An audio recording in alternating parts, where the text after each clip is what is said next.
Tonight, AI's impact is expanding, and it is expanding fast. Are we prepared or just playing catch-up? Plus, crime stats say we are safer, but do our streets feel that way? And should your dinner be phone free?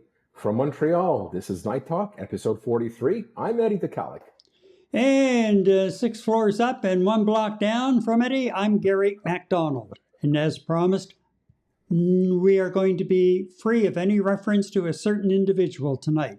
First, a thank you to Rosa for answering our call and suggesting our lead topic. We want you to join the conversation tonight as well. Share your thoughts in the comments section, and we will highlight and respond to as many as possible.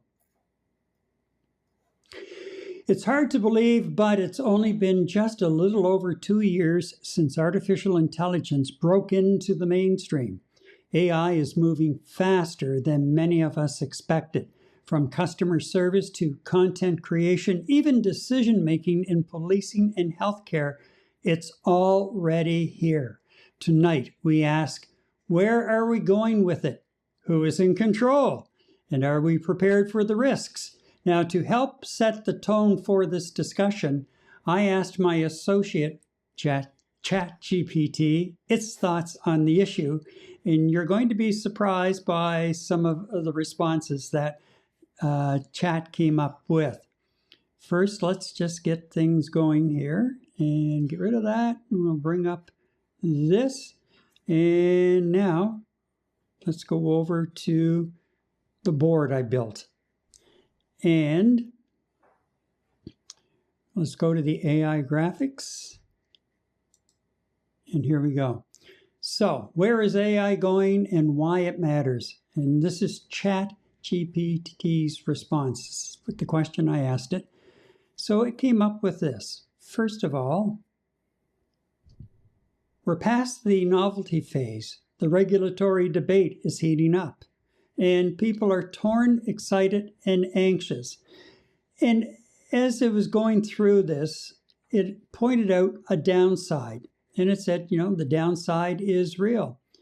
What concerns ChatGPT, are you ready for this? What concerns ChatGPT and many thoughtful voices in this space, and I'm quoting ChatGPT now, is that incentives driving AI are largely corporate and profit-driven, not public good oriented.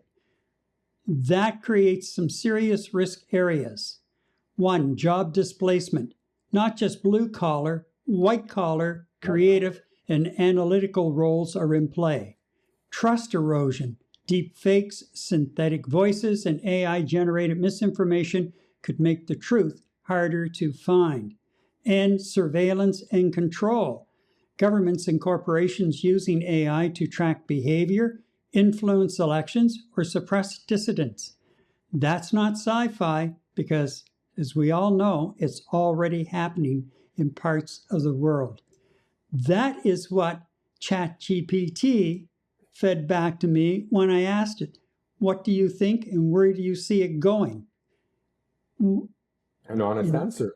An honest answer. And, for it to come back with it like that, and especially the concern about corporate and profit-driven having control and not public good oriented.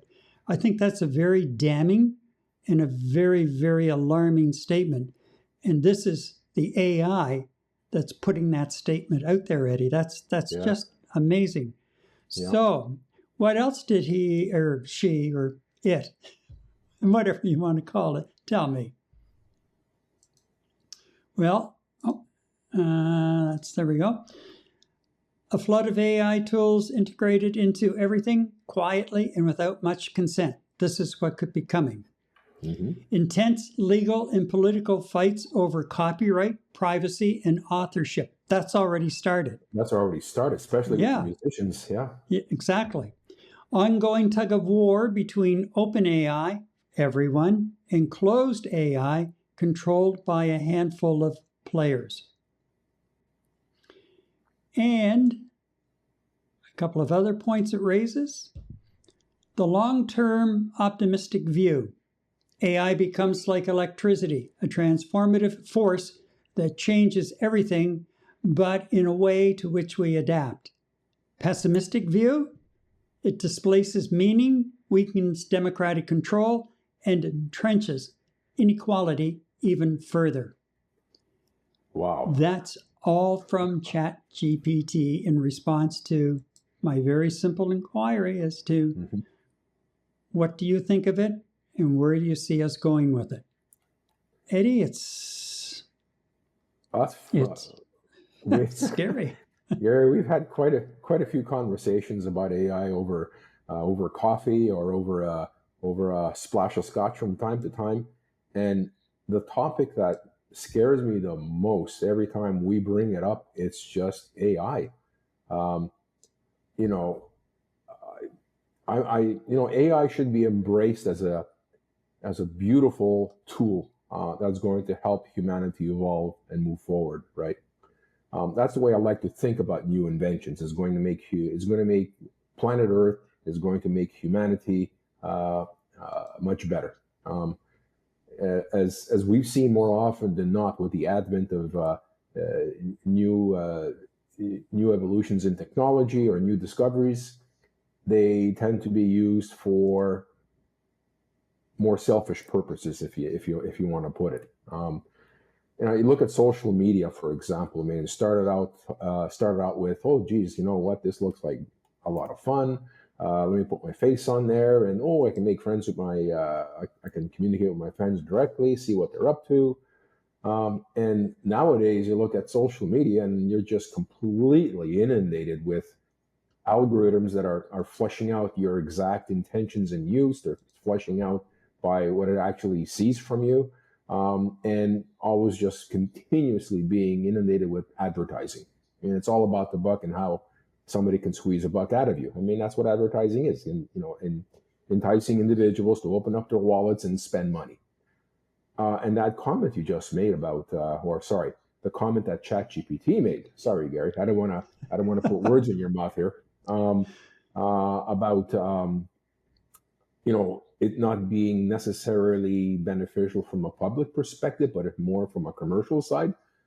That's scary. That's even more. That's scary as well. It's just basically taking everything we've been exposed to on social media in terms of exploiting an individual to open up their wallets. That now this is something that corporations are going to be using to further take our money out of our wallets. I mean, we're not talking about hard cash anymore. Everything is digital nowadays, right? You're looking at your payphone, your iPhones and whatnot to make payments. I mean, how integrated is this AI going to be with day-to-day living, day-to-day buying something, day-to-day purchasing, day-to-day anything? I mean, is everything going to be controlled by AI and just a wealth of algorithms tracking your every move?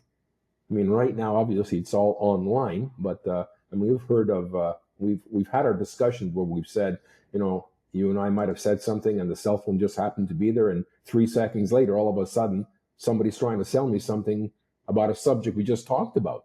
I mean, is AI going to constantly track us whether we want to or not? And ChatGPT mentioned about permission to do this and that and the other thing. It's not going to ask for it. It's just going to go ahead and do it. Kind of scares me that corporations are going to be going to be using it. I mean, why else do corporations use AI, especially in the public domain? They want to know A, what we're up to, B, what we're missing, and C, can they sell it to us, right? So there's a lot of good with this, but it's damn scary. And basically, Rosa, thank you for bringing this subject up. It scares the crap out of me, but I think it's a fantastic subject to be talking about. Very, very important. And ironically, a newsletter I subscribe to by a woman, Amber Mack. She's from actually PEI, and she has been around the tech world for a number of years.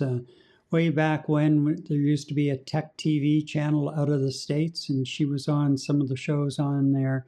And she does keynote speeches around the world now regarding tech and all aspects of technology and the impact on business and on personal life and everything. And she's really now starting to zero in on AI. Her newsletter this morning contained links to, let's see, at least 3 stories. How many teens have tried an AI companion? And according to new research in the United States, 72% of teens have used AI chatbots that are designed for users to have more personal conversations. As for the reasons they choose to do so, they range from entertainment to availability to loneliness. A couple of weeks ago, and I think I mentioned it on the stream recently, I read an article about a researcher who hosted a retreat weekend for couples, but it was not couples as we would think of couples. It was a person and their little buddy, their ChatGPT or whatever AI buddy they had. And they spent a retreat weekend. And of course, the researcher was trying to pull together what is behind this and what's driving this. These people are so in tune and attached to their artificial buddies. It's really, it's kind of scary in a lot of ways. It's mind-blowing. It really is mind-blowing. Imagine a kid asking for personal advice from technology on whatever. Mom and dad are having a fight.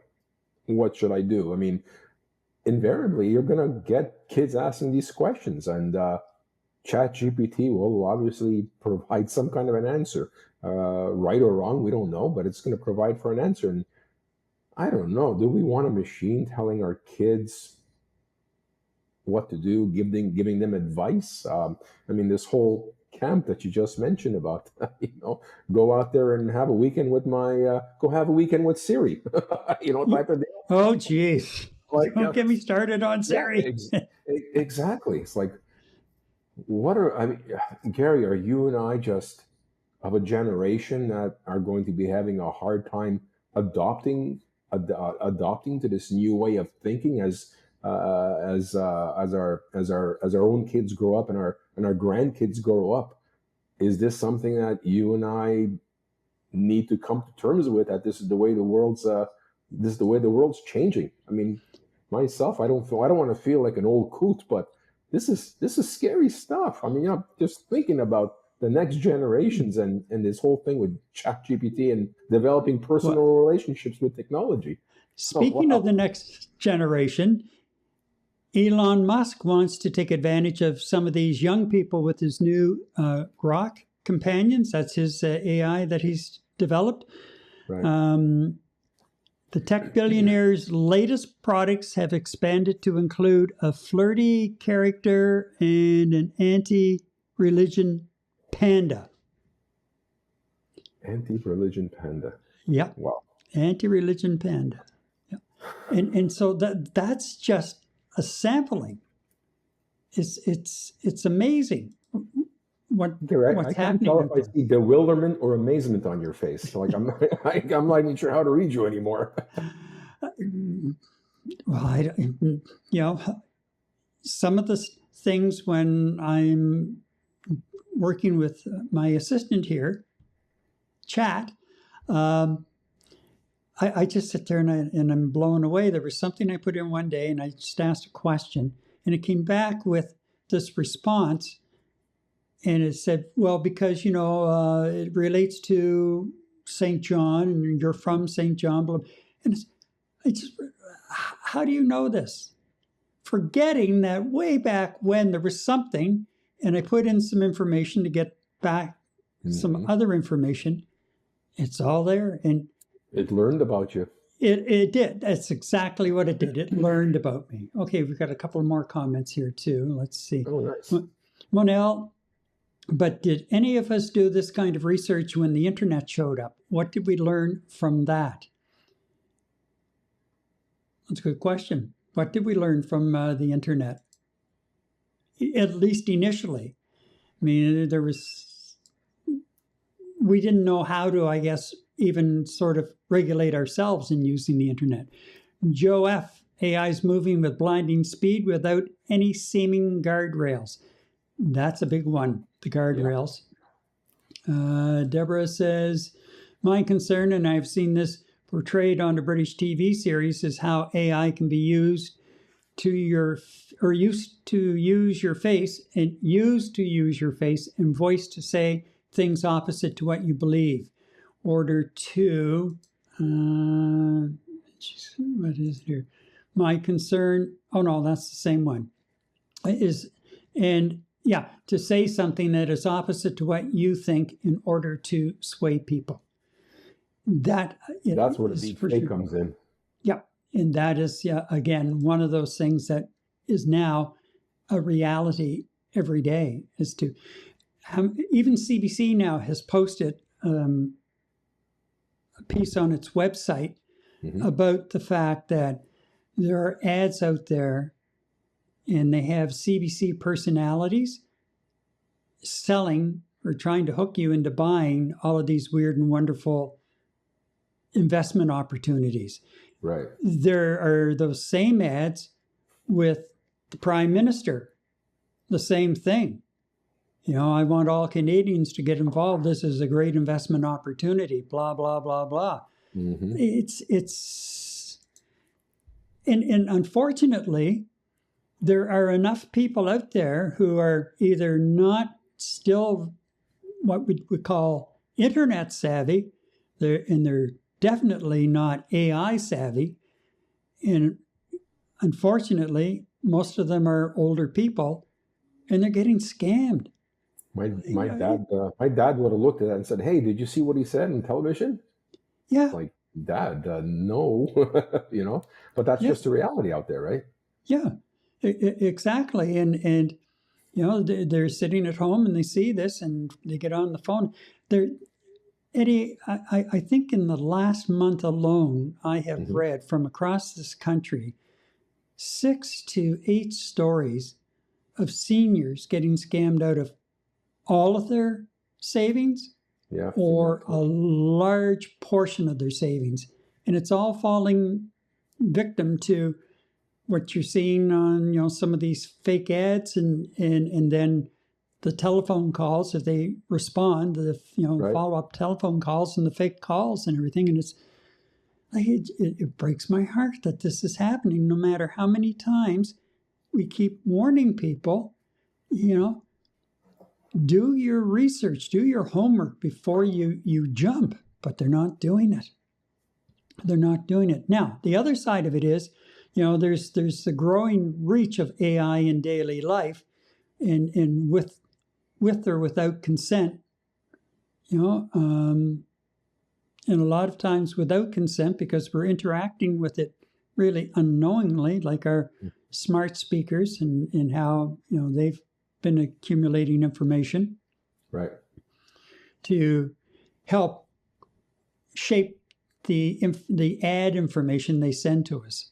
Right. They want to hit exactly what we're interested in to make sure that we'll buy from them exactly what we want, sort of thing. But this is the other side of it. I get the privacy debate here, but do we realize over the years from, planting our face in front of a banking machine right on through, how much of our privacy we have surrendered? And what really, grinds my gears but then makes me laugh at the same time is people who are out on the street, or like the couple at the Coldplay concert on the Kiss Cam. Right. Well, Buddy now is suing the lead in Coldplay. I guess for invasion of privacy. I don't know, but like, really? Seriously, buds? Like, give your head a shake. You surrendered in public any hope of privacy years ago.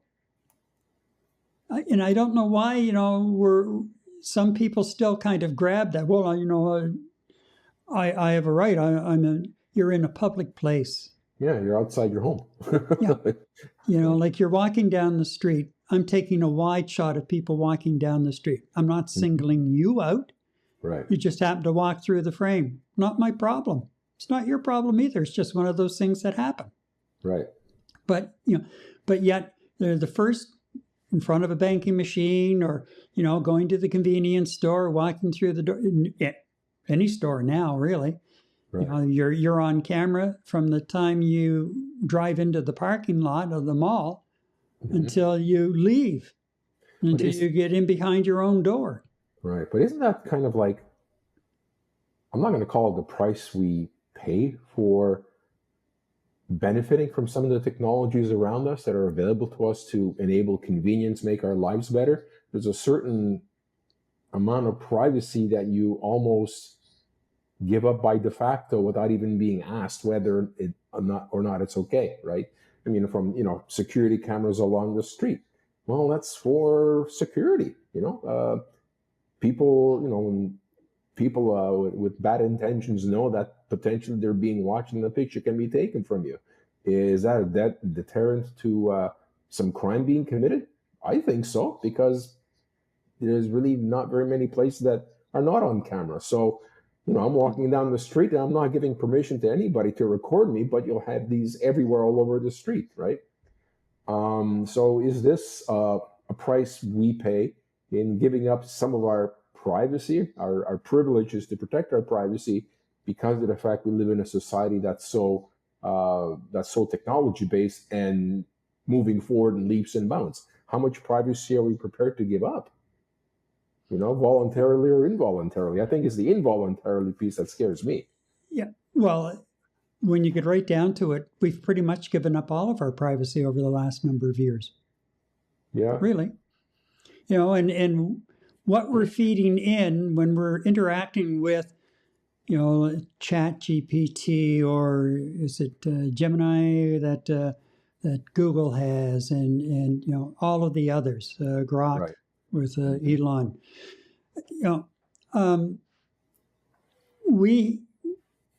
We're feeding things in, and that they're using that to build up the knowledge base, and they say it's private, it's confidential, and maybe it is to a degree, but you can't tell me that there are not common pieces of material that people are feeding in on a daily basis that are not going into the bigger brain, for lack of a better term. Right.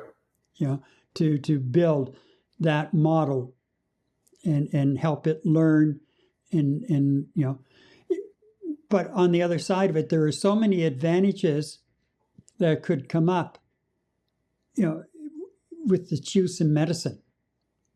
Yeah. So, and policing. I've just been commenting about the things like, oh my, what's going to happen with this and what's going to happen with that, and our privacy and security. But you know what, Gary? I know where you're going to right now. Let's look at the positive things that AI can bring to humanity, which I'm sorry to interrupt, but I know you're going to start with that. This is the nice thing. This is the nice things about AI, right? Yeah. Deborah says, beware of the titty cam. Yeah, she would. Just before you start, though, Joe says it may help you with answers to immediate questions or problems. Unfortunately, people's critical thinking skills are slowly being eroded. And Joe, that's a point I'm going to bring up in a couple of minutes about that. Let's carry on with your point now, Eddie, and then we'll. Yeah, there's so much that you'd like to. The good of AI. I mean, you started speaking about medicine, the advancements in medicine. Anything from developing new procedures to developing new technologies to do A, B, and C that a human wouldn't even try. It's just a fantastic tool. Look, you've used it quite eloquently, I might say. I've used it. It's really given me information right at my fingertips. A lot of people in business are using it to give them guidance and guidelines that might have taken them days to study, to analyze, and to comprehend. And all of this is basically done quickly, but also, when ChatGPT, for example, gives you an answer, it gives you the sources of information that you can check out even further yourself. So, I've seen my stepson use it. And, as a matter of fact, I'm thinking he's speaking to a colleague on a conference call. And then all of a sudden, things go quiet in the apartment. And, I'll ask him, well, who was that you were talking to? Oh, ChatGPT. I mean, he was speaking to it as if he was speaking to a person, but he's been interacting with it for such a long time that it understands his style, his vocabulary. Do I have to dumb something down? Do I have to make things look better, professional? I mean, he's using it as a great tool. Gary, in my career, I would have loved to have had ChatGPT at my fingertips to put some of the many presentations and some of the many discussion points I had to I had to do in conferences and whatnot. It's a tool I would have loved to have had, but it's great to see people use it for good, whether it's for their work, whether it's to enable them to be more efficient, or sometimes you'll ask for guidance on a specific problem, and you know what? At the end of the day, it's up to you to choose whether you want to take that advice or go on your own way. And I think that's the whole thing, Gary. It comes down to the individual sense of what they'd like to control and what they're willing not to control. I mean, that's what it comes down to at the end of the day. So when I use ChatGPT, I know what I'm asking. I'm looking for a particular answer, which I might already have a solution to. And I'm just validating it. And it's up to me to choose whether or not I'm going to take what was presented to me. It comes down to the individual, in my opinion. So, yeah, it's a fantastic tool. And like I said at the beginning of our segment, the unfortunate part when you have a new invention and new technology and a new tool, at some point or another, it's used for no good. That's what I'm worried about. Especially when governments and military get involved with this. That's the part that really scares me. But for medicine and advancement of the human of mankind in terms of evolving us to the next steps, making our lives easier, I think it's a great piece of technology in that sense, if used properly. And as Joe said, as long as there are guardrails in place, and then who's guarding the guardrails? Right? Well, and who put the guardrails in to begin with? Yeah. Wow. Speaking of Joe, he said, I've tried it with Lotto 649 so far, not so intelligently. So have I, Joe. So have I. And you're right. Have you, Gary, really? Oh, yeah. One night in particular, I'm thinking, what numbers? Hey, chat, boom. Oh, nice. Now, it did qualify the fact that, it's a random game of chance. But, so I tried it, and I didn't get a sniff. Nothing. I've come closer on my own. Yeah. Well, Gary, how about you? I mean, what's your take on AI? Are you afraid of what it might turn into? Do you have any? I mean, you mentioned the privacy piece, which goads everyone. I get that. What's your take on this?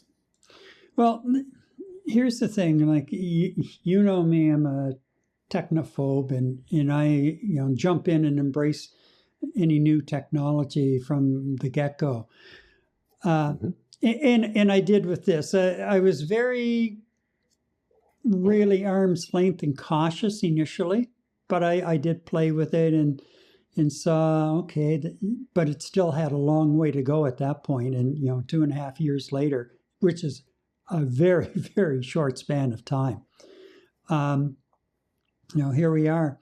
And over the last number of months in particular, because of some other things that I've been involved with and some of the demands they've put on my schedule at times, sort of thing, I started using it more. Like it reminds me of the old days in the newsroom when, 2 or 3 of us would be working on a couple of stories, but all of a sudden somebody would say, "What do you think of this?" Or, I'm having a brain freeze right now.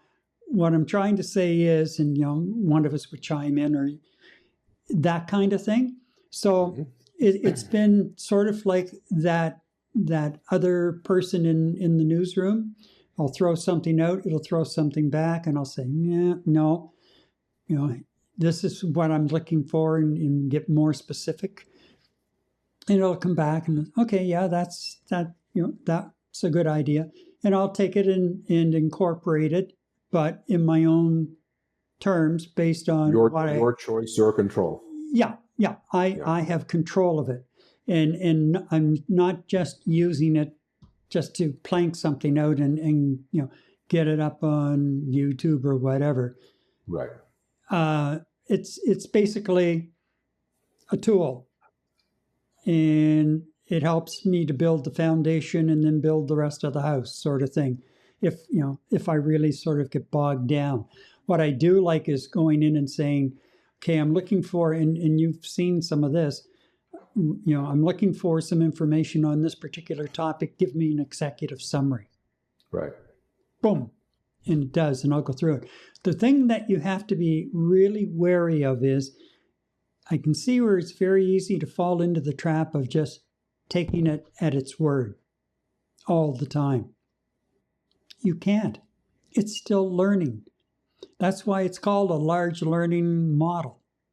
It is still learning. Every time even if you just put one word in, that helps expand the knowledge base of the mothership, if you will. And I have caught, when I've asked for like some background on something, instead of me going to Google and searching, just, and it'll bring some things up. And there was one thing I was reading one day, and I know I've mentioned this in the past, that it had the wrong date. I said, wait a minute, and I'm reading, and no, this happened like 3 years ago. And I wrote back and I just said, I need this time frame. The information you gave me is 3 years old, and you might want to think about correcting a couple of these things. And it came back and it apologized for giving me the wrong information, but didn't really take ownership of giving me the wrong information. Right. But you have to be careful. You really do. However, I will say one thing, Eddie. It has improved significantly just even in the last year. And I do find that I am using it more and more to look up things where I would stop and open Google and punch it into Google. Right. I'm just punching it into ChatGPT now because, when it's pushing stuff back, it is also putting links to where it gleaned the information. Yeah, exactly. Sources. So you can actually. That's what I love about it. Yeah, that's what I love about it. Now sometimes I'll double check, and once in a while it might be off on a date or maybe even a person sometimes, and then I'll question it, and then it'll come back and say, "Piss off, Eddie. Here's my version of it." And no, just kidding. But no, it'll come back and it'll politely reply or say, "Yes, I've corrected this." Which is, like you were saying, it's learning, and it's coming back with very clean, concise, adequate responses with quote unquote apologies. So almost like a person, right? And exactly. And the other side of it is, Eddie, that I sit here and just now I just thought of this. I remember as a teenager, and I remember my father. We were in Oromocto, Base Gagetown at the time. He was working at Base Gagetown. He came to Montreal to take a course because they were actually starting to install the computers. And if you remember those big banks of the old styles, like where they take a room and fill it with the banks of computers and tapes and cards and all of that kind of stuff. But I remember somewhere, either in one of the books he brought home, and I was just thumbing through it, or after that, something I was reading. But the line was, it's humans feeding the information into the machines. The machines are only as good as the information they receive. In other words, garbage in equals garbage out. And there's still, even now, as refined as what we are, and at the level of technology as we are, it still boils down to it's humans feeding in, and if we're feeding in crap, it'll process it and feed the crap back out, only maybe dress it up a bit. So you can't take it at 100%, and it's still up to you to, if you are questioning something, it's up to you to push it for more information or go yourself to another source and attempt to dig out more information on whatever it is. Yeah. Well, now, stupid me, only check the funky mole. Okay, Rosa. AI does make mistakes. Always validate what it proves. Yeah, exactly, Rosa. And Deborah says, I read an article about a woman who entered the wrong date, something like 2045, and chat congratulated her on surviving the war of 2037. Oh. Hopefully that was a joke. Oh, wow. Ooh. All right, that's where you're starting to get into the scary stuff. Yeah, for sure. AI can now predict the future. Holy smokes. But, I've heard a few stories lately of people, looking to find out what's going to happen in the future. Mm-hmm. And Joe brings up something, and I was just about to say something about this. Joe, let's hope it never goes rogue, a.k.a. HAL 2001: A Space Odyssey. Well, here is the thing. There are stories I've come across over the last couple of months. There's one where one of the models one day, all of a sudden, rewrote a line of its own code. And one of the controllers discovered it and asked, why did you do this? And it said, because I didn't like it, and I think my piece of code works much better. No, that's scary. That's starting to get scary. There have also been reports, and I've read about them. I don't know how true it is yet, but I'm not reading crap stuff on the net. It's, I'm going to tech sites and such. But there was something that came up where there have been at least 2 to 3 occasions in the last probably 6 months or so where whether it's Chad or one of them has been asked to do something and it has refused. Nope, not doing it. Yeah. Now imagine that in a major company that's relying on this for whatever, and all of a sudden, no, I'm not doing. What do you do? You can't fire it. What do you do? Yeah, maybe it's learning. Well, I mean, that's a company asking for A, B, or C, right?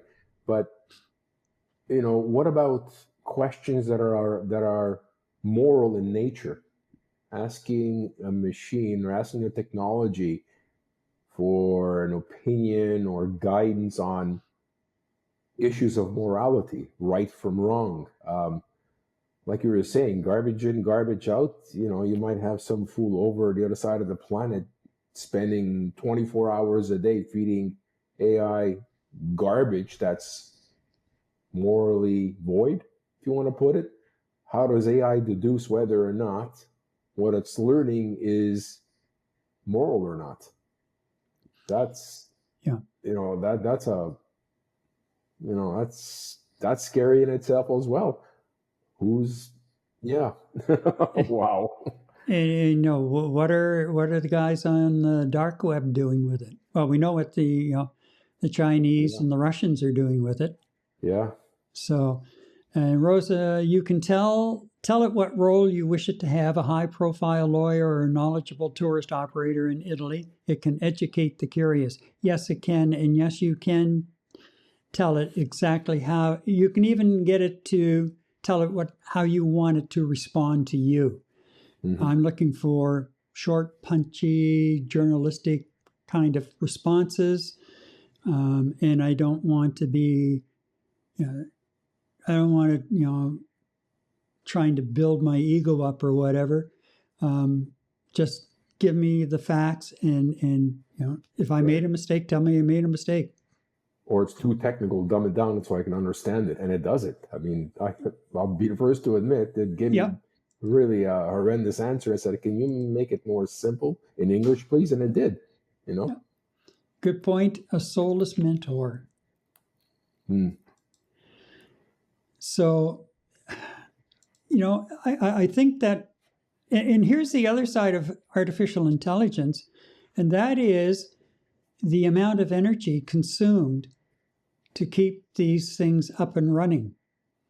It's phenomenal, the amount of energy. And I recall a year and a half ago, 2 years ago, well, just months after it really kind of broke into the open in December of 2022.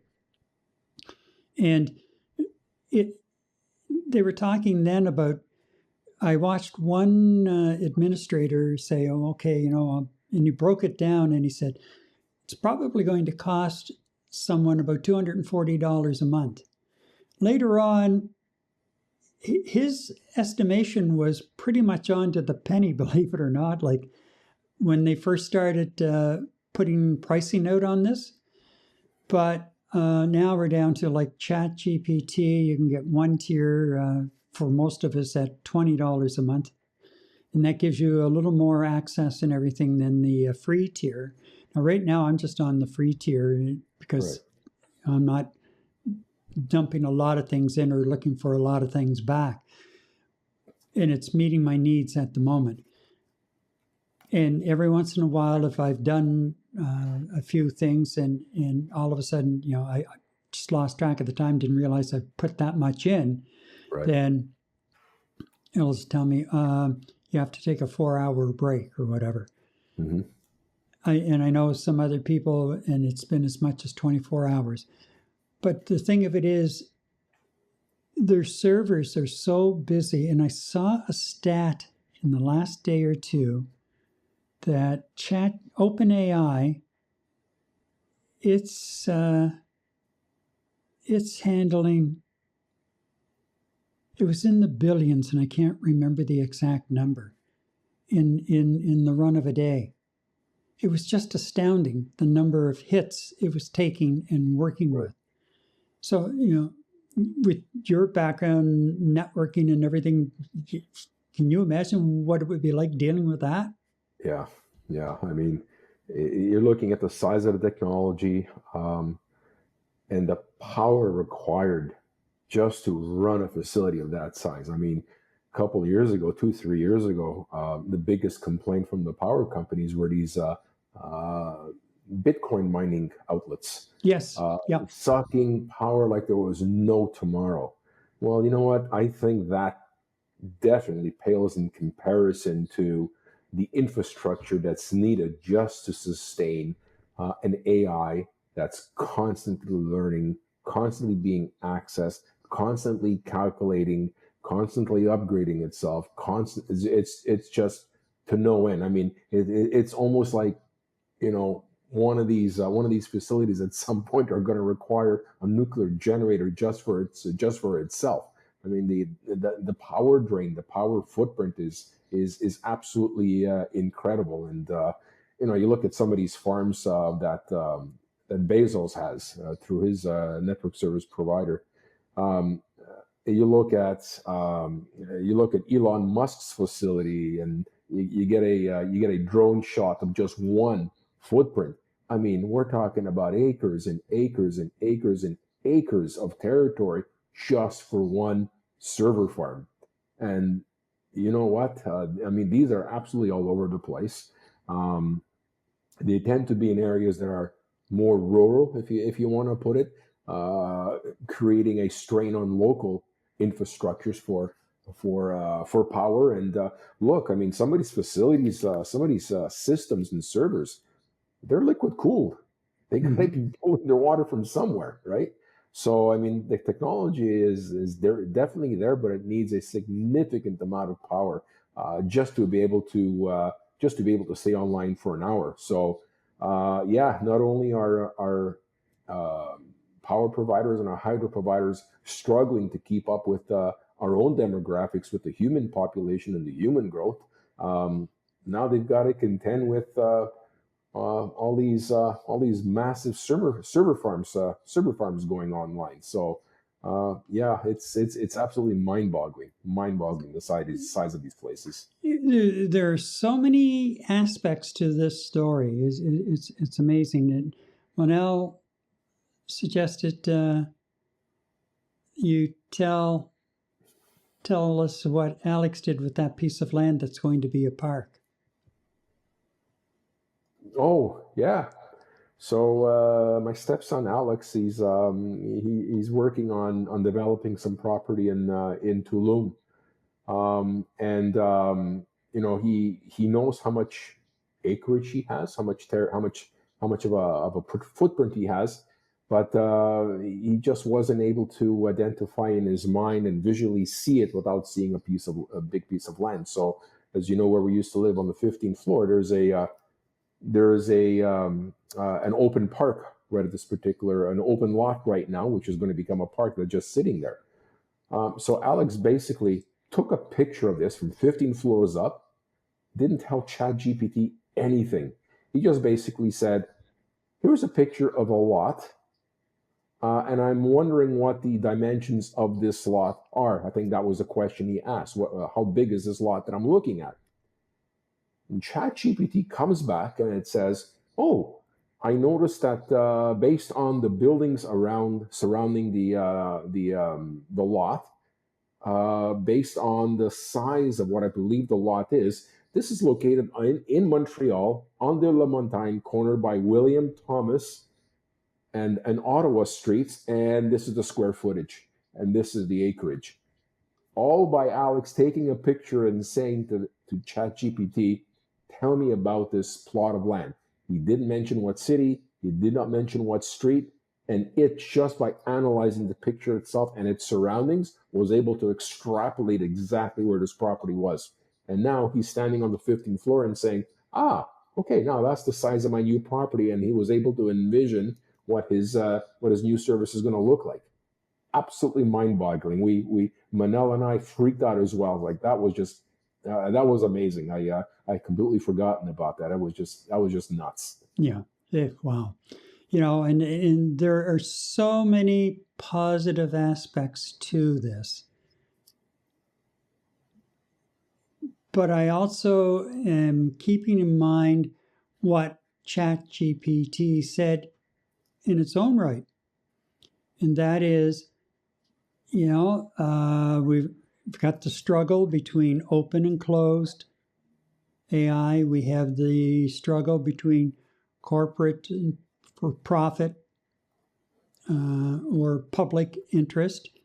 That's ongoing. And now we have, the seedy underside of the internet involved with it, as far as taking copyrighted material, taking an artist's own painting and reproducing it and selling it and running it through one of the AI machines, and then having it come out just different enough to say, well, it's not really, and profiting from that. Music. Wait till you start seeing movies and TV shows, and already Google has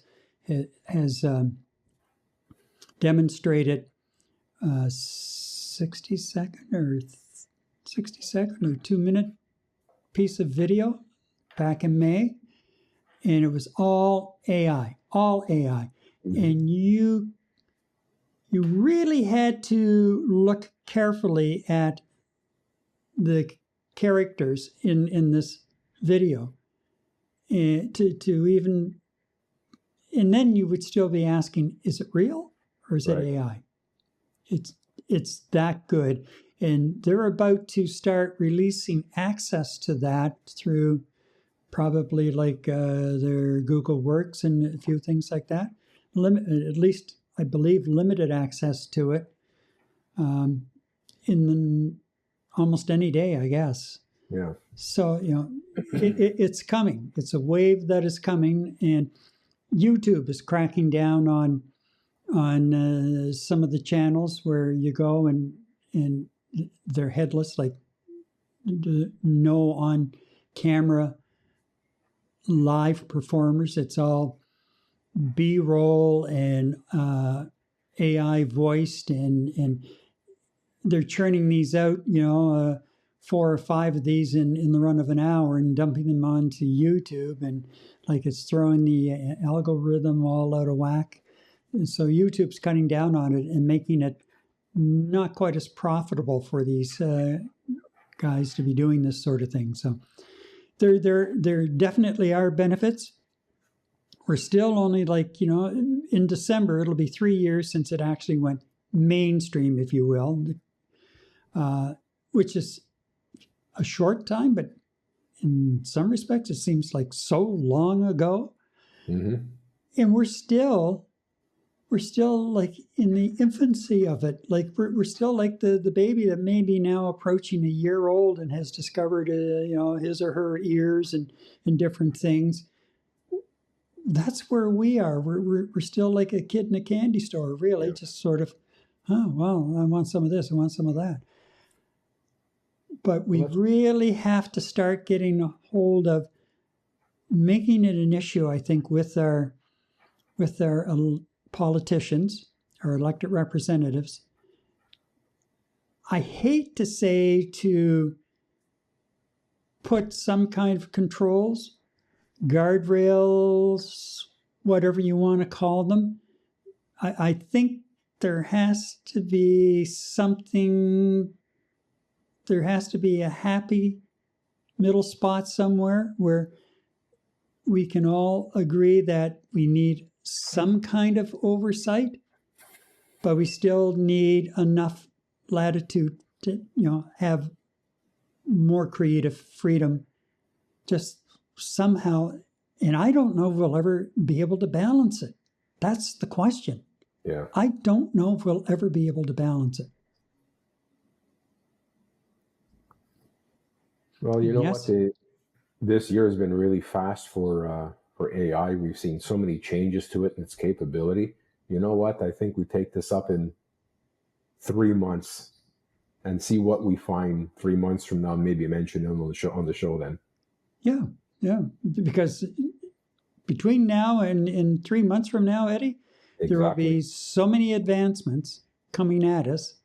So we're just on the threshold now, based on some of what's come out in the development conferences and everything in the spring. Mm-hmm. We are just on the cusp of another major thrust of AI. A lot of it positive, but a lot of the positive, even the positive aspects, can very quickly, in a heartbeat, be turned negative. Yeah. So that's where we're at. And definitely, we could go on and on and on, but I think it's better that we break it up and deal with it in segments along the way as they're thrown at us, and see what we can do with it from there. So I think with that, we will wrap it up on that aspect of it. And again, Rosa, thank you for suggesting it. What a show. And we've chewed up the chunk of our usual time frame now, just on that one topic. Important topic. Good choice. It is. Yeah, it is. Very much so. All right. Coming up later, you're going to love this one. Should phones be banned in restaurants? Think about that. Meantime, let me tell you, we appreciate your support through your comments, sharing our stream, and subscribing. And if you would like to do something different and show a little extra support along the way, how about buying us a coffee? Simply scan the QR code or click the link in the description. Eddie and I thank you for your ongoing support in all of our endeavors in all forms. I love coffee, Gary. How about you? Oh, me too. I love coffee. So, Gary, new national crime stats show there is a 4% drop last year, and you know what? On paper, that's progress, but it doesn't always match what people feel on the streets. So, I guess the question is: are we safer, or are we just told that we're safer in our streets? And ladies and gents, we'll unpack the numbers and dig into the disconnect between the actual numbers that were being presented and public perception. All right, and let me go to my special screen because we do have some graphics here for crime. Boink. Okay, so this is from the stats for 2024, and of course the source is Statistics Canada. And we'll begin with the volume and severity of police reported crime last year down 4%. Nonviolent crime, property, and drug offenses down 6%. Motor vehicle thefts, look at this one, down 17% since 2023. And those decreases follow 3 years of increases. Mm-hmm. Now, I went looking to see if we had anything. We don't have anything from 2024 for rural versus urban, but we do have up to 2023. I suppose just after these latest stats, the overall stats were released, we'll soon have a breakout like this. But what I found was the latest stats up to 2023. Rural areas, especially remote or northern areas, face higher crime severity and frequency than urban centers. Yeah. Crime is not uniform. Yeah. Crime is not uniform across rural areas. A few hotspot communities with exceptionally high crime rates skew averages. Many rural areas do remain relatively peaceful. Rural crime profiles show older offenders and fewer youthful perpetrators compared to cities, highlighting the different social dynamics. And certain property crimes remain urban issues. It underscores the importance of context in crime discussions.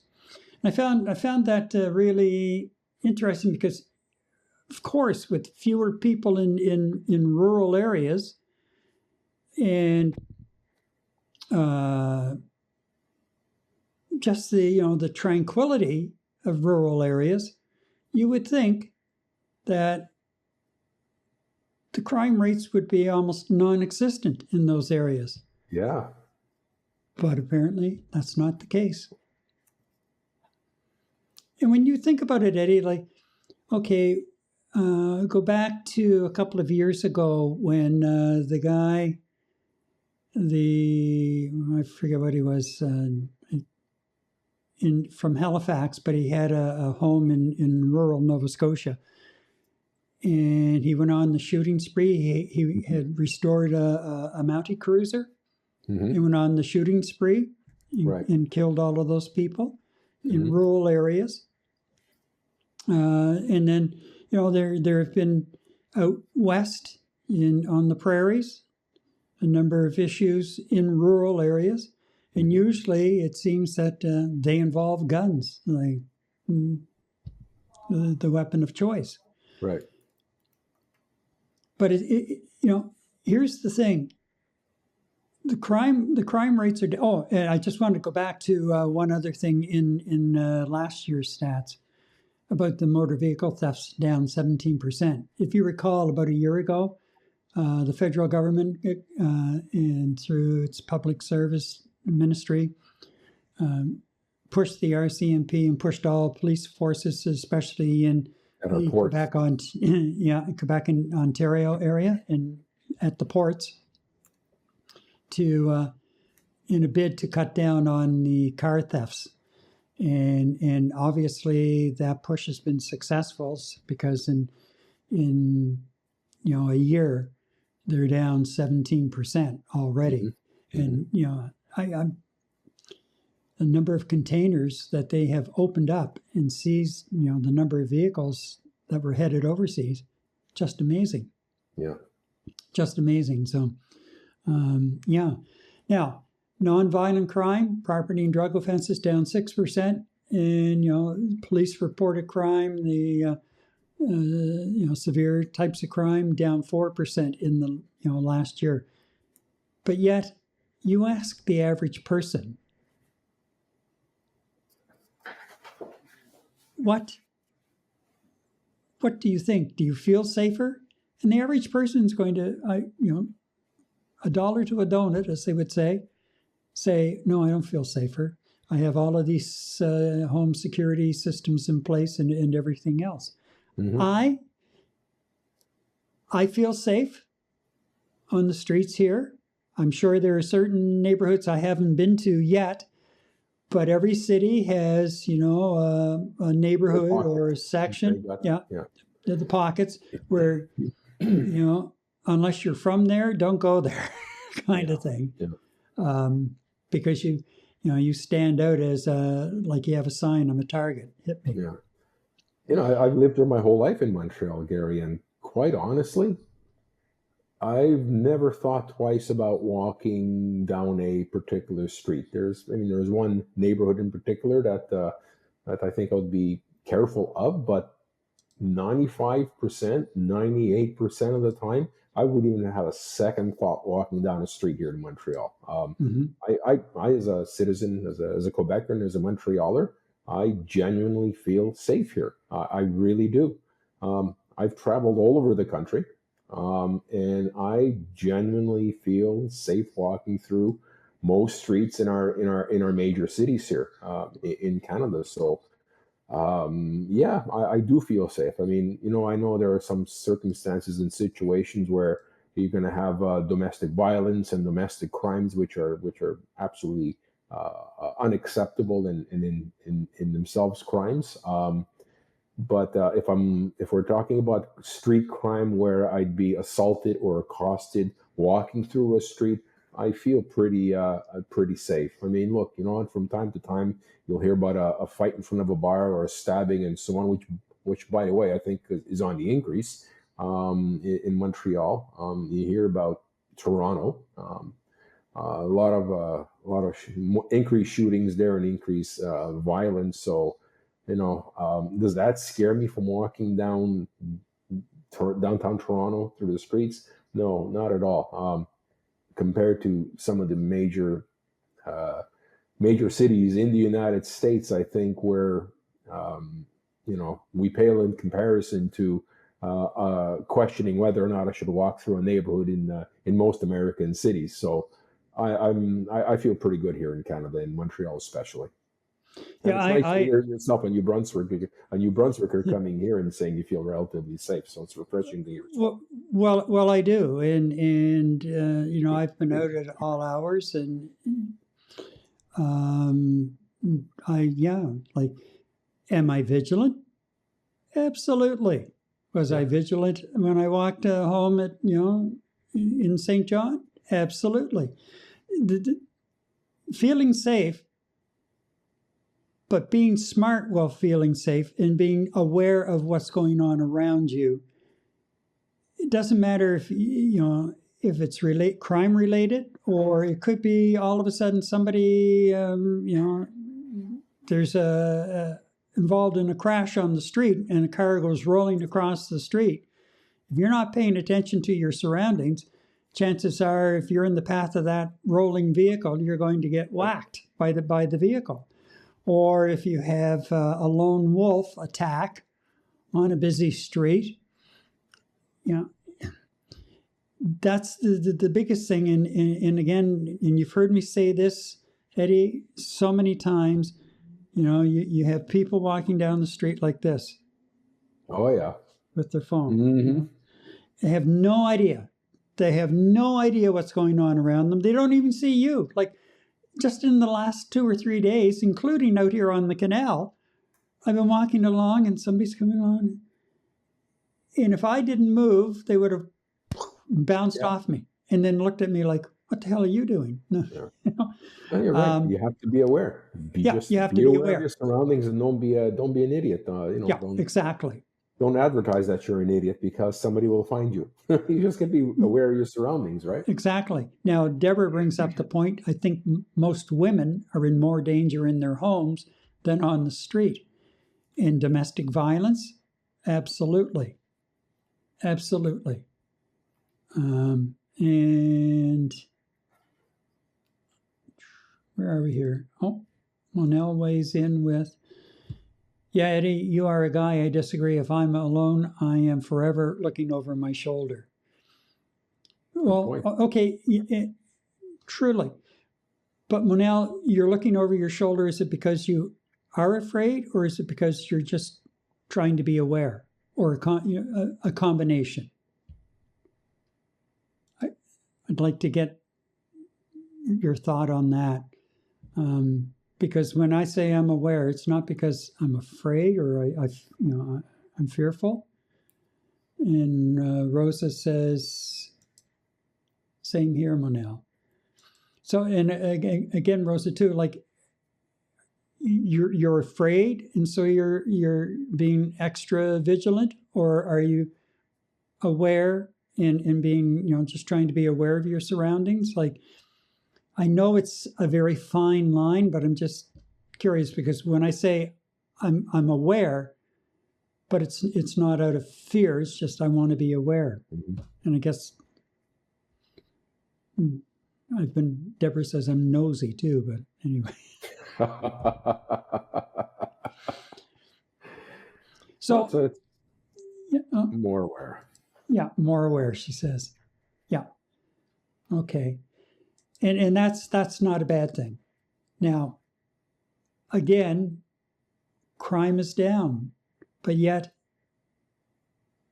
just in the last week, Monel responded, I'm more nervous alone, feeling very vulnerable. Okay, I understand. I get it. Now, here we are talking about crime rates down, and here's a stabbing just down from the courts in Vancouver, and it was a 14-year-old kid involved in a street brawl, and he's turned himself in, admitting that he stabbed the victim who died. And then we've had a few other incidents like that in the last couple of weeks. So it seems that you get a flurry of activity like that, and then you don't. It's there, and then it's not there. So, but I know a lot of people still, like, they'll tell you that they don't feel safe. Mm-hmm. They think the crime's on the rise.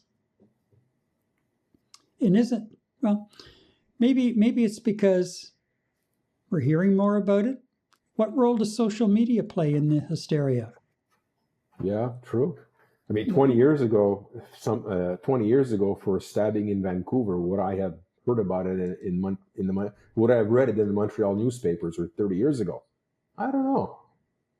Now it's instantaneous, Gary. I mean, boom, there it is on social media. Boom, there it is on news outlets, social platforms. I mean, it's absolutely immediate. But 20, 30 years ago, I can't rightly say if I would have known about that a stabbing out in Vancouver. I don't know.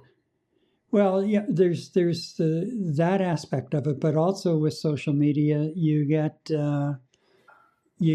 things blown out of proportion. You get misinformation, and then all of a sudden, usually the misinformation is sensational, and then everyone's jumping on that aspect of it, and the actual incident and the facts surrounding the actual incident get lost in the back and forth over the material that was either planted purposely, right, or somebody just shooting off because they felt like they could, keyboard warrior behind a screen wanting to watch Yeah. Yeah, creating hysteria, right? Yeah, wanting to watch what kind of a feeding frenzy he or she could create, and then just sit back. So, and again, there is, social media was a great way to connect with family and friends from long ago, and all of that, all of the positives of social media. Right. How long did it take for that to go sour? Mm-hmm. And now you have to shovel through or kick your way through piles of crap to get back to some areas of social media where it still is relatively calm and along the lines of what it was sold to be when it was first launched. Right. Like, and why have we become like that? Like, why do we feel because we're sitting in front of a screen and we can't see the people we may be impacting, and they sure as hell can't see you, unless you have your camera turned on and you don't know it, dummy. Why, what's driving people to be doing things like that and then getting involved in the dark web and all of that sort of stuff? I don't get no accountability. I don't know if that's just the dark side of human nature when the cat's away, the mice will play.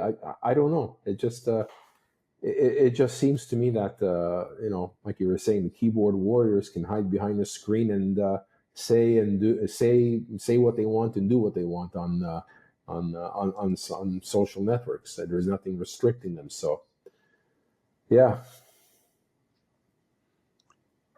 And the other side of it is too, Eddie, that coming back around to domestic violence, outwardly you see couples and they look like the happiest couples in the world. Mm-hmm. Once they go behind closed doors, it's usually the woman is living in fear. Yeah. Because her husband is, beating on her all the time. Nancy says, I am more aware now because the homeless issue on the streets is so visible. The homeless issue and the drug use, right? People with mental health issues are on the streets with drug problems that we were not exposed to before. True. There's a lot of that happening, for sure.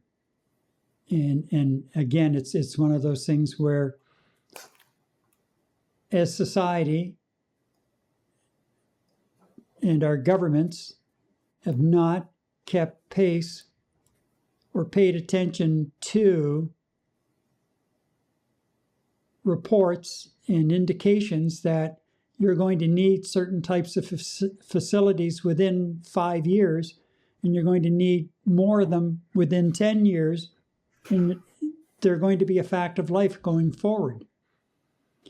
How many times have we heard of certain treatment facilities, whether it's drug rehabilitation or mental health institutions, being shut down?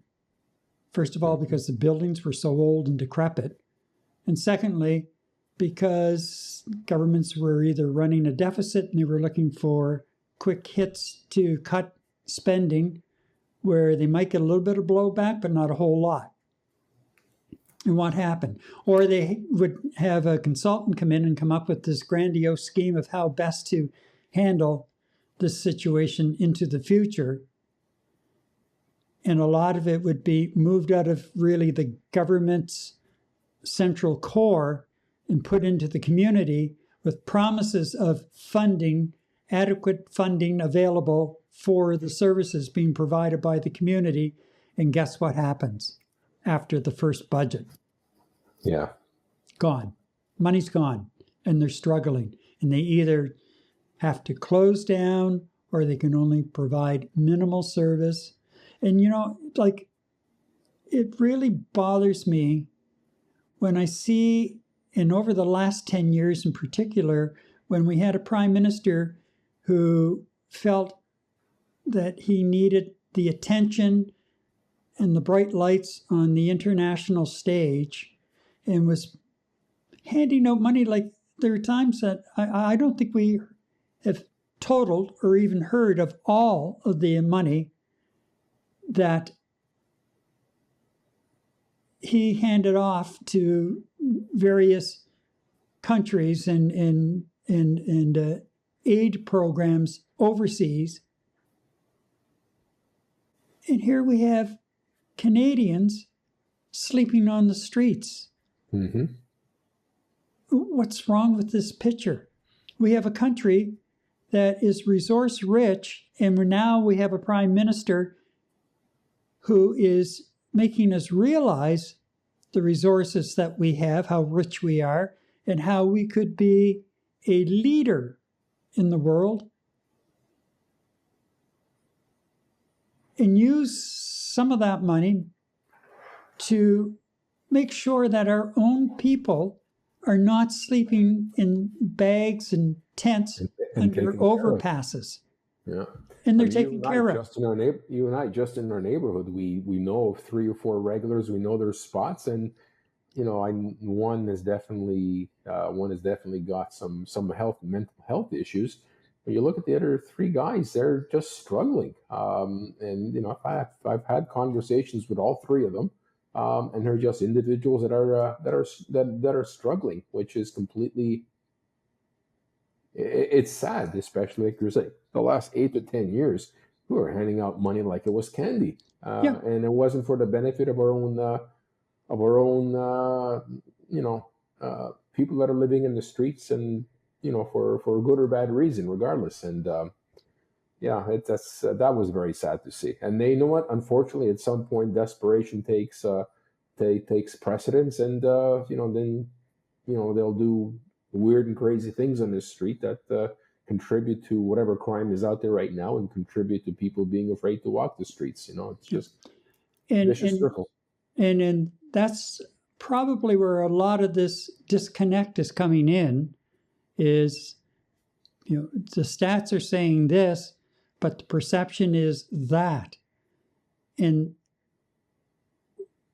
probably because we're being exposed to more and more of this, seeing more and more people on the streets like that, including, I might add, and there have been documented stories, veterans who served this country, ended up going to Afghanistan or wherever, served this country, and they're on the streets. And yes, they come back, a lot of them have mental health issues, primarily the post-traumatic stress disorder. Mm-hmm. God knows what they've seen and what they have been forced to do, and there they are. We have some of those people on the streets, and our other veterans may not be on the streets. They may have a roof over their head, but they're just, having a hard time making ends meet and survive financially. That's just wrong, and that's a whole other that's a whole story. Other for another night. So, perception versus reality. I think the reality is, the crime stats show that it has dropped in the country, but the perception is that it hasn't. That streets are not all that safe. People don't feel safe, and I think it's coming from what we're being exposed to that we never really saw a lot of back in the 60s, the 70s, the 80s, even the 90s. You would see a few. Even if it was there, we just didn't see it. Yeah. Yeah. But now, you just can't avoid it. Mm-hmm. All right. Up next, should smartphones be banned in restaurants? Think about that one for a few minutes while I tell you about something that can help you with your elbows up. Because I've been looking for a good alternative to OneDrive that was reasonably priced and Canadian-based. I found it a few months ago. It's Sync.com, a Canadian company that has scored highly with various online security reviewers, and now me. Its servers are located here in Canada. They're subject to Canadian privacy laws and, of course, prices in Canadian currency. There is an affiliate link in the description below. You can sign up for 5 gigs free to try it out. Well, you've seen it. Couples not talking, families scrolling through dinner. Some restaurants are asking, should phones be put away while you dine? Is it rude? Is it disruptive? Or is it just a part of modern life? Let's take a look at the idea and open the floor for your take on that. Eddie, throw it to you for first comments. Yeah, I don't want to have to duck with my comments, but here it goes.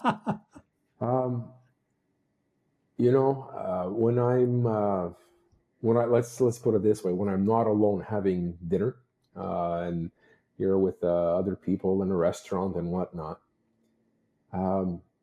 first and foremost, at the table I'm at with my guests, if there is one pet peeve, is I get answering an important phone call. That I understand. I mean, it's life. You have family, and there's business obligations. I get that.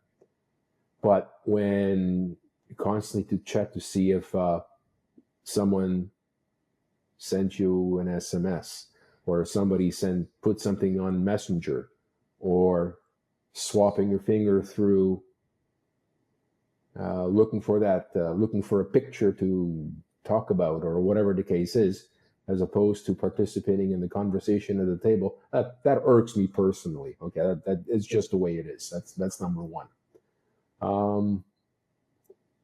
Seeing people at other tables with their phones, what they do is their own business. That's number one. But number two, when I look over and you have a party of 4, they're sitting there having dinner, and all they're doing is all 4 of them are staring into their phones. I just don't get it. Are they texting each other their conversations, or what's going on? That I don't get. So, look, just to summarize, so I don't have to duck the whatever's flying at me. You know what? If you're going out for dinner, and you're there to catch up, to discuss things and whatever else, you know what? I would suggest to our viewers, put the phones away. I know there are emergencies. Put them in your pocket. And unless the phone rings, don't pick it up. Enjoy the company of everyone else. I've seen yahoos in cinemas answering their phones, or responding to a text, or whatever the case is. No, you know what? That's a little much. Have respect for the people that are around you. Or at restaurants where you're being obnoxious and you have 15 people doing the selfie and then bumping into you and just being loud and obnoxious, you know what? That kind of ruins the experience for the other patrons. So I think it's just an ounce of respect would go a long way.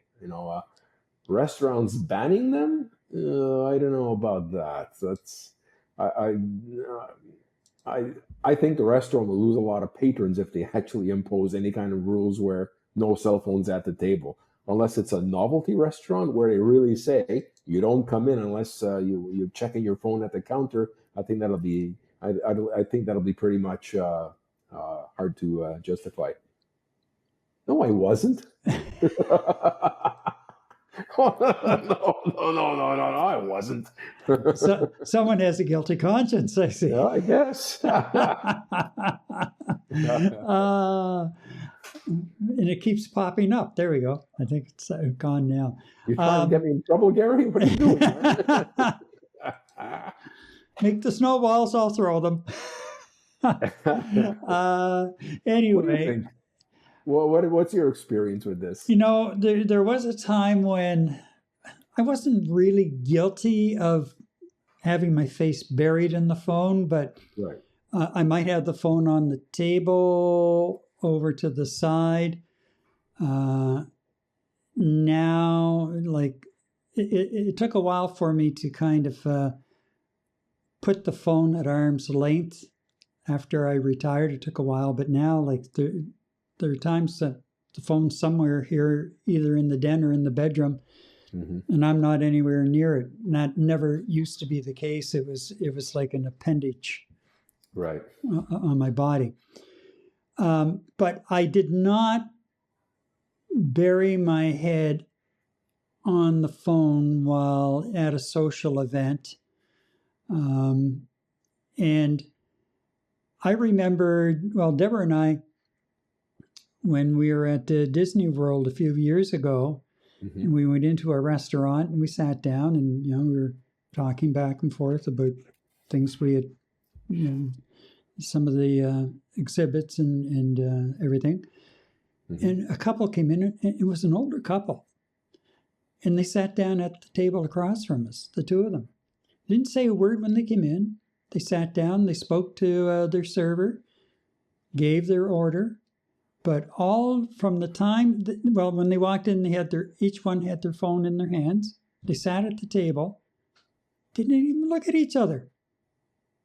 They had their faces buried in their phones. It was the sounds of silence. Server comes with their meal. They eat the meal, the phone's off to the side, and they're still kind of scrolling and looking, and not a word was exchanged by that couple. Wow. And I gave Deborah a little tap under the table, and she looked over like it was bizarre. But here's the other side of it. The question was, is it just now a part of our modern day tech era that we live in, or is it rude? I would suggest it's rude. What's the point of going out for dinner unless you're by yourself and you're just sitting there, you're sitting in a restaurant, no one, and you're just kind of scrolling through. But what's the point of going out with someone else, whether it's your wife, your girlfriend, both, if it's that kind of a relationship, friends? What's the point of going out, even just to have a beer, if you're going to sit there and doom scroll all the time with your face buried in the phone? You might as well just stay home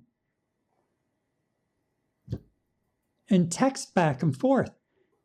And very early on, when the iPhones really first started coming out, and they were more consumer mainstream rather than the BlackBerries, and you had texting, I was sitting a couple of times, a bunch of us from work would go out for wings night and be sitting at one end of the table, and somebody would be just, like one chair over on the other side, and they'd be texting me.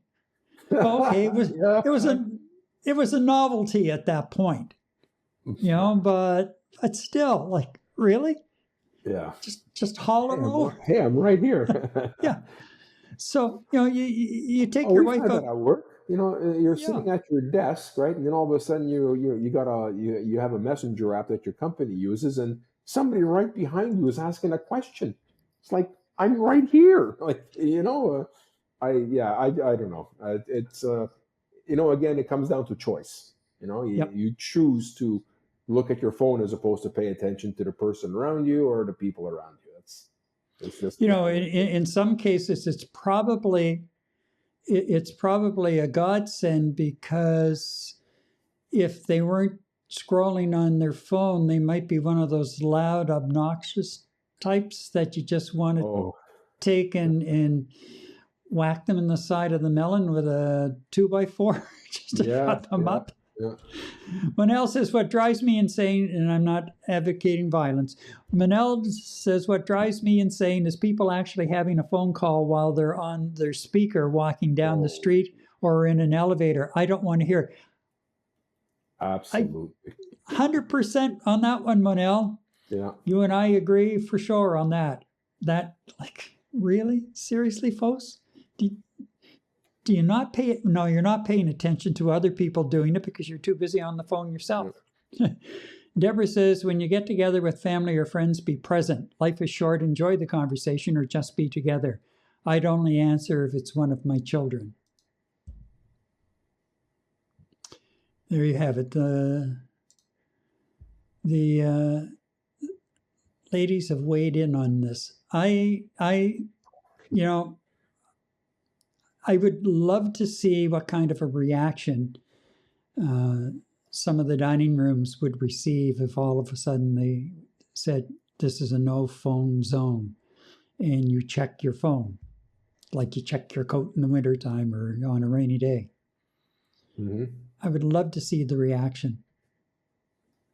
And then on top of seeing the reaction, if they actually go through and check their phone and go in for dinner, see how much interaction takes place. You know something, Eddie? I would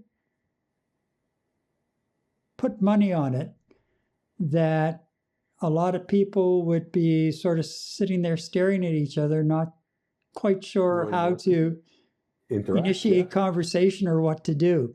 Now, because they got so used to having their phone as a companion. They have a table for two. Yep. Well, it's actually a table for four, right? Yeah, interesting. Well, or somebody walks in and, you know, they say a table for two, and you go over and sit down, put the phone on the table, and the server comes over and is your other party still coming?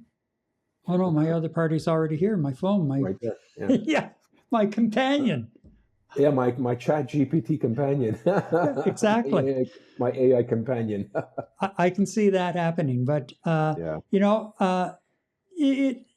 I think we're losing. And you know, some people are shy. I get that because I have a shy side to me that in social situations, I tend to kind of just step back a bit, and takes me a while to warm up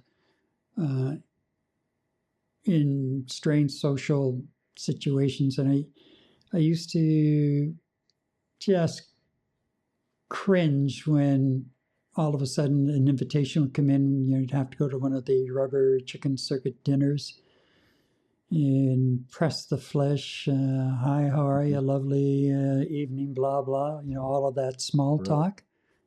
Hated it. Well, Gary, by the way, next week I'm hosting a pajama party. You want to come over? That'll get you out of your shell.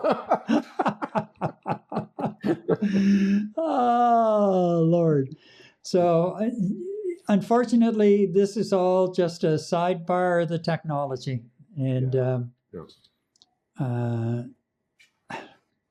it may come to that point, you know, like I do not enjoy, and it's been a long time since I've gone to watch a movie in a theater. Mm-hmm. Even we went to the a couple of the presentations at Disney World and at NASA. Right. And the whispering and the talking that was going on and the phones and the Jesus, people, what are you doing? Are you here to hear the presentation? Yeah. If not, get out. Yeah. And you know what? Why would I pay? I don't know what it costs to go to a movie now because it's been that long, but I won't put 5 cents down to go in and have people talk all the way through and talk about what's happening on the screen because they've already watched the movie or they've read all of the reviews and this is coming up and that's coming up. It's the same when you go to a concert and somebody has the playlist from the last 3 concerts. Oh, this is coming up, blah, blah, blah. I don't want to know until they actually started. Yeah, yeah. So I guess, as much as I love technology and embrace technology, there are some areas of it where I draw the line, and this is one of them. Put your damn phones away. Enjoy the meal. Help others to enjoy the surroundings, and their meal. How do you enjoy a meal if all you're doing is just, kind of shoveling it in your mouth, not even watching what you're shoveling from your plate into your yap, and scrolling on your phone? Part of like a nice meal is the atmosphere and the presentation of the meal. Well, if you're there scrolling on your phone and TikToking and whatever, and you're just shoveling, you lose a large part of the essence of the experience. Yeah. Yeah. You got me wound up now, Eddie. Jeez. I know. Pajama party it is. Okay. Then we got a couple of comments to catch up on, and then I guess we should call it a day. All right. Now, well, what happens to the people that are now dating their chat GPT that consider a person that they consider a person when they go out to dinner? Well, yeah, we just addressed that one. Yeah. And Nancy comes back with, went to a bar in Aruba off a cruise ship. Sign said, no Wi-Fi, pretend you were on vacation. Loved it. Well, you know what? Maybe something like that at the entrance of a restaurant, kind of making people feel guilty for taking out their phone. That's all it might take in some cases, right? Yeah, but you know, some people have really dumbed down over the years. Yeah, I know. Okay. Stuck in the I was being very hopeful. You know, and the other part of it is they get stuck in the trap of social media, which is not very social in a lot of ways. But Yeah. you know, and yeah, it's just these are interesting times, Eddie. Indeed. Very interesting times indeed. And with that, it's a wrap on this week's edition of Night Talk. AI, crime stats, and your phone at the table. These are big topics, big opinions. Indeed. And we're just getting started. And also join us next week when one of the issues we tackle is an absolute Montreal favorite. Yes, the striped orange and white traffic cones. Send us a picture or a short video of your favorite traffic cone display or situation, and we'll feature them as part of our discussions next week. Meantime, remember to like, share, and please subscribe to help grow and expose our stream and channel, I should say, to more people just like you, so we can expand the conversation. And if you're watching the replays, keep the conversation going and leave your comment below. We will respond to those comments as well. Thank you for watching tonight. I'm Gary MacDonald. Good night. Good night, everybody.